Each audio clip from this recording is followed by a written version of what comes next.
Hi friends, welcome to the second season of Sex and Gender.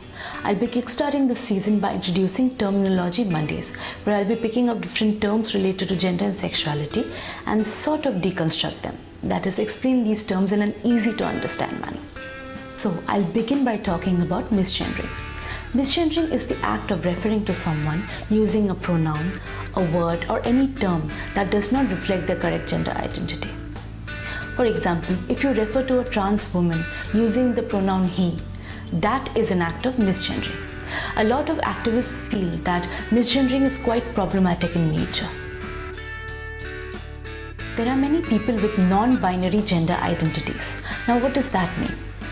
Well, society is slowly coming to terms with the fact that people are not just male or female. Gender is not just a binary system. It is a spectrum. That is, it includes multiple identities such as transgender, genderqueer identities, agender or gender neutral identities, etc.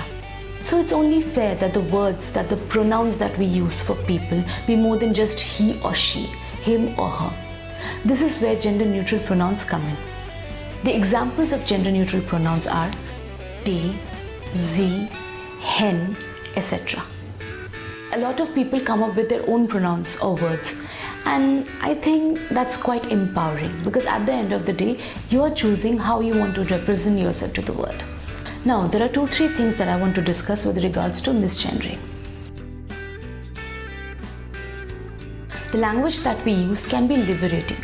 However, it can also be very oppressive for certain sections in society, which is why we need to make sure that the language we use is inclusive of everyone.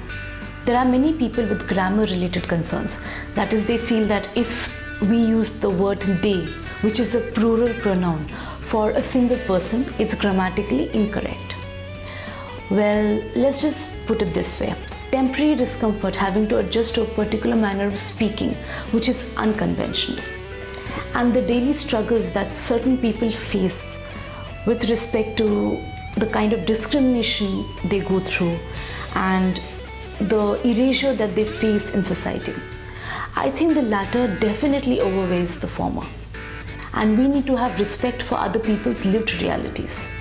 In case of confusion, that is, let's say you're not able to make out the gender identity of a person just by looking at them, do not assume anything.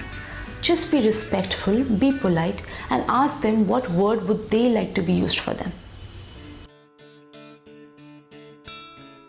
Before I end, I'd just like to share some examples of gender-neutral terminology in society.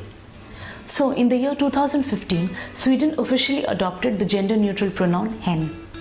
And in the same year, Nalsar University of Law at Hyderabad, India, became the first educational institution in the country to issue a gender-neutral certificate. The university used the suffix MX for Anandita Mukherjee, who passed out last year. In the end, I'd just like to reiterate my earlier point. For a progressive and inclusive society, we need to be accepting of each other's differences. Let's just be more considerate towards each other. So let's recap. Today we learned what misgendering means. We also learned that gender is not a binary system, but rather a spectrum.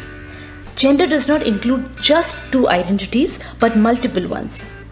We also saw that it's not polite to assume someone's gender identity. That's it for today. Until next time, take care of yourself.